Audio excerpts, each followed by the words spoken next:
በትግራይ የተፈጸመ ያለው የሰብአዊ መብት ጥሰት ከሻዕቢያና ከደርግ የከፋ ነው ተባለ። ኢትዮጵያና ዩናይትድ ኪንግደም አጋርነታቸው ይበልጥ ለማጠናከር ቁርጠኝነታቸው ገለጹ። የሱዳን ጦር የአመፀኞችን ጠንካራ ምሽግ ተቆጣጠረ። ግብጽ በሱዳን ድንበር አቅራቢያ ባካሄዳችው ዘመቻ 223 ተጠርጣሪዎችን በቁጥጥር ስር መዋሏን አስታወቀች። ደቡብ ሱዳን በታሪኳ የመጀመሪያ የሆነውን አጠቃላይ ምርጫ ለማድረግ ቀን ቆረጠች። ትራምፕ የሆርሙዝ እገዳ ማብቃቱንና ኢራን ለኒውክሌር ፍተሻ መስማማቷን አበሰሩ። ሰላም የተወደዳችሁ የኢርሳት ቴሌቪዥን ተከታታዮች፣ ለዛሬ ሰኔ 23 ቀን 2026 የተሰናዱ የምሽት ዜናዎች አበይት ነጥቦችን በማስቀደም ወደ እናንተ ማድረስ እንጀምራለን። እንድትከታተሉን በአክብሮት እንጠይቃለን። ወደ ዝርዝር ዜና እናልፋለን። በትግራይ የተፈጸመ ያለው የሰብአዊ መብት ጥሰት ከሻዕቢያና ከደርግ የከፋ ነው ተባለ። አንጋፋው የህወሓት ታጋይና ከፍተኛ ወታደራዊ መኮንን ጄኔራል ጻድቃን ገብረትንሳኤ በትግራይ ክልል በአሁኑ ወቅት ያለው የፖለቲካ ሁኔታ እጅግ አሳሳቢና አደገኛ ደረጃ ላይ መድረሱን ገለጹ። ጄኔራሉ ትላንት ከቲቢኤስ ቴሌቪዥን ጋር ባደረጉት ቆይታ አሁን በክልሉ ስልጣን የያዘው የህወሓት አመራር እየተከተለው ያለው መንገድ የትግራይ ህዝብ ከ50 ዓመታት በፊት የታገለለትን ዓላማ የሚጻረር ነው ብለዋል። ጄኔራል ጻድቃን በንግግራቸው በአሁኑ ወቅት በትግራይ ጊዜያዊ አስተዳደሩን በመንጠቅ ስልጣን የጨበጠው አካል ያወጣው አዋጅና መመሪያ ከቀድሞው የደርግ ስርዓትም ሆነ በኤርትራ ካለው የሻዕቢያ አገዛዝ በከፋ መልኩ የሰብአዊና ዲሞክራሲያዊ መብቶችን የሚጥስ ነው ሲሉ ወቅሰዋል። አሁን በትግራይ ያለው የፖለቲካ ድባብ እንደ አውሮፓውያን አቆጣጠር በ2001 ወይም በ1993 ዓ.ም ድርጅቱ ለሁለት ተከፍሎ ከነበረበት ወቅት በበለጠ አደገኛና የታሪክ ጠባሳ ጥሎ የሚያልፍ ነው ያሉት ጄኔራሉ የአሁኑ የህወሓት መሪዎች ስልጣናቸውን ለማራዘምና የፈጸሟቸው ወንጀሎች ለመሸፈን ሲሉ ከኤርትራው የህግደፍ አገዛዝ ጋር በሚስጥር በማበር በኤርትራ የሚተገበሩ የሰብአዊ መብት ጥሰቶችን በትግራይ በከፋ ሁኔታ እየተገበሩት ይገኛሉ ሲሉ ወቀሱ። በክልሉ ባለው አለመረጋጋትና ተስፋ መቁረጥ ምክንያት የህዝብ ስደት በከፍተኛ ሁኔታ መጨመሩን የጠቆሙት ጄኔራል ጻድቃን እስካሁን ከ290 ሺህ በላይ ሰዎች በአውሮፕላን ወደ አዲስ አበባ መሄዳቸውንና ቁጥራቸው የማይታወቅ በርካታ ዜጎች ደግሞ በአውቶቡስ ክልሉን እየለቀቁ መሆኑን ገልጸዋል። የትግራይ ህዝብ በታላቅ መስዋዕትነት ያመጣውን የፕሪቶሪያው የሰላም ስምምነት ፍሬ ሳይጠቀምበት በአሁኑ ወቅት በከፍተኛ ስጋትና ጭንቀት ውስጥ እንደሚገኝም አክለዋል። በመጨረሻም በትግራይ ዲሞክራሲ የሚባለው ሐሳብ ሙሉ በሙሉ መጥፋቱን የገለጹት ጄኔራሉ መፍትሄው ወደ ሻዕቢያ መጠጋት ሳይሆን ለሰላምና ለተረጋጋ የፖለቲካ ስርዓት ግንባታ በቁርጠኝነት መታገል መሆኑን ጥሪ አቅርበዋል። ኢትዮጵያና ዩናይትድ ኪንግደም አጋርነታቸውን ይበልጥ ለማጠናከር ቁርጠኝነታቸውን ገለጹ። ኢትዮጵያና ዩናይትድ ኪንግደም ዘርፈ ብዙ የሁለትዮሽ አጋርነታቸውን ይበልጥ ለማጠናከር እንደሚሰሩ አረጋገጡ። የውጭ ጉዳይ ሚኒስተር ዶክተር ጌዲዮን ጢሞቴዎስ ከዩናይትድ ኪንግደም የውጭ የኮመንዌልዝና የልማት ጉዳዮች ሚኒስተር ኤቪት ኩፐር ጋር ተወያይተዋል። ሚኒስትሮቹ ከለንደን የአየር ንብረት ሳምንት መድረክ ጎን ለጎን ባደረጉት ውይይት በሁለትዮሽ ቀጠናዊና የባለብዙ ወገን ዓለም አቀፍ ጉዳዮች ዙሪያ መክረዋል። በዚህም በቀጠናዊ ሰላም፣ መረጋጋት፣ ዘላቂ ልማት እንዲሁም በኢኮኖሚ ትብብር ዙሪያ በጋራ ለመስራት ያላቸውን ቁርጠኝነት በድጋሚ አረጋግጠዋል። የአየር ንብረት ተግዳሮቶችን ለመፍታትና የጋራ መፍትሄዎችን ለማምጣት ዓለም አቀፋዊ ጥረቶችን ማጠናከር እንደሚገባ አስገንዝበዋል። ቅድሚያ የሚሰጣቸው ዓለም አቀፍ የአየር ንብረት ጉዳይ ከሰፊው የዓለም ኢኮኖሚና ልማት ውይይቶች ጋር ማጣጣም አስፈላጊ መሆኑንም ጠቁመዋል።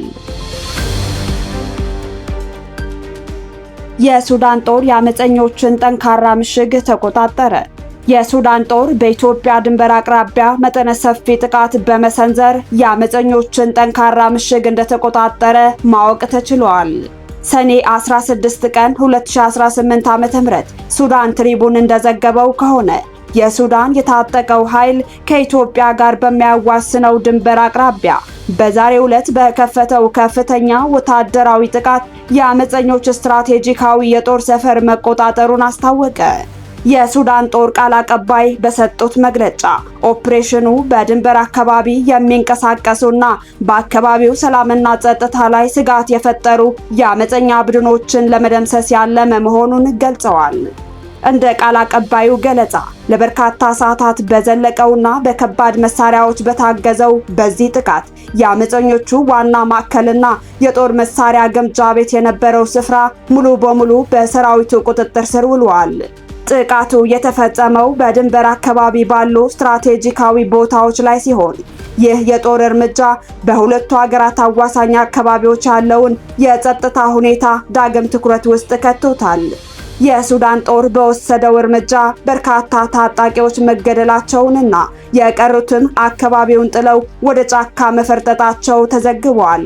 በጉዳዩ ላይ እስካሁን ድረስ ከታጣቂ ቡድኖችም ሆነ ከጎረቤት ኢትዮጵያ ወገን የተሰጠ ይፋዊ መግለጫ ባይኖርም የሱዳን ጦር አካባቢውን ሙሉ በሙሉ ለማጽዳትና የድንበር ደህንነትን ለማረጋገጥ ወታደራዊ ዘመቻውን ተጠናክሮ እንደሚቀጥል አስታውቋል።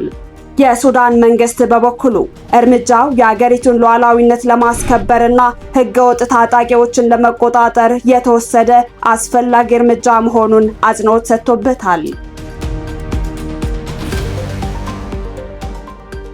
ግብጽ በሱዳን ድንበር አቅራቢያ ባካሄደችው ዘመቻ 223 ተጠርጣሪዎችን በቁጥጥር ስር መዋልዋን አስታወቀች።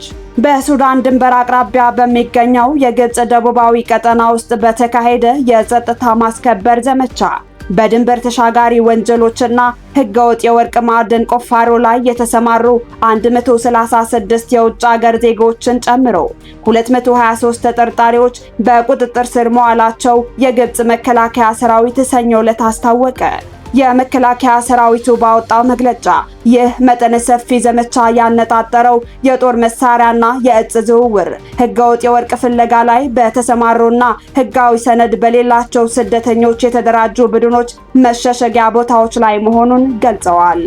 እነዚህ ህገወጥ ተግባራት በግብጽ ብሔራዊ ደህንነት ላይ ቀጥተኛ ስጋት ከመደቀናቸው ባሻገር በአገሪቱ የኢኮኖሚ መረጋጋት፣ በኢንቨስትመንት ምህዳርና በዘላቂ ልማት ጥረቶች ላይ አሉታዊ ተጽዕኖ እያሳደሩ መሆናቸውን መከላከያ ሰራዊቱ አጽንኦት ሰጥቶ ገልጸዋል። በቁጥጥር ስር ከዋሉት መካከል 87ቱ የግብጽ ዜጎች ሲሆኑ 136ቱ ደግሞ የውጭ ሀገር ዜጎች መሆናቸውን መግለጫው ጠቁሟል። የጸጥታ ኃይሎቹ ከተጠርጣሪዎቹ ጋር የተለያየ 14 ተሽከርካሪዎችን፣ የገመድ አልባ መገናኛ መሳሪያዎችን፣ ከፍተኛ መጠን ያለው የሀገር ውስጥና የውጭ ሀገር ገንዘቦችን እንዲሁም ፍቃድ የሌላቸው የጦር መሳሪያዎችንና ጥይቶችን መያዛቸውንም አክለዋል። በተጨማሪም ያለ ፈቃድ ለወርቅ ፍለጋና ቁፋሮ አገልግሎት ይውሉ የነበሩ በርካታ ማሽነሪዎችና መሳሪያዎች መውረሳቸውን መግለጫው አመላክቷል። ደቡብ ሱዳን በታሪኳ የመጀመሪያ የሆነው አጠቃላይ ምርጫ ለማድረግ ቀን ቆረጠች። ደቡብ ሱዳን በጎሪጎርሳውያን አቆጣጠር 2011 ነፃነቷን ካወጀች በኋላ ለመጀመሪያ ጊዜ የሚካሄደውን አጠቃላይ ምርጫ በቀጣዩ ታህሳስ 13 ቀን 2019 ዓ.ም ለማካሄድ ቀጠሮ መያዟን የአገሪቱ ባለስልጣናት ትናንት ሰኞ አስታውቀዋል።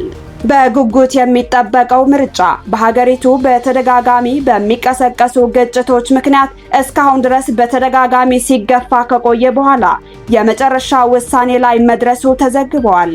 በፕሬዝዳንት ሳልቫ ኪርና በተቃዋሚው መሪ ሬክ ማቻር መካከል ያለው የቆየ የፖለቲካ ውዝግብ አሁንም ለምርጫው ትልቅ ስጋት መሆኑ ግን አልቀረም። ሬክ ማቻር ባለፈው ዓመት በሀገር ክህደት ወንጀል ክስ ከተመሰረተባቸው በኋላ ከሀገሪቱ ተቀዳሚ ምክትል ፕሬዝዳንትነታቸው መታገዳቸው ይታወሳል። የሀገሪቱ ብሔራዊ የምርጫ ኮሚሽን ለምርጫው ዝግጅት እያደረገ መሆኑን ቢገልጽም ተቃዋሚዎችና ታዛቢዎች ግን አሁንም ያልተፈቱ የሕግና የሎጂስቲክስ እጥረቶች እንዳሉ ይናገራሉ።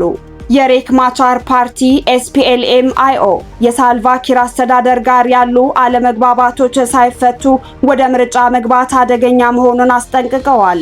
የፓርቲው ተጠባባቂ ሊቀመንበር በፌስቡክ ገጻቸው በSPLM-IO ቁጥጥር ስር ባሉ አካባቢዎች ምራጮችን ለመመዝገብም ሆነ የምርጫ ቅስቀሳ ለማድረግ የሚመጣ ማንኛውም ሰው የጦር እስረኛ ይሆናል ሲሉ አስጠንቅቀዋል።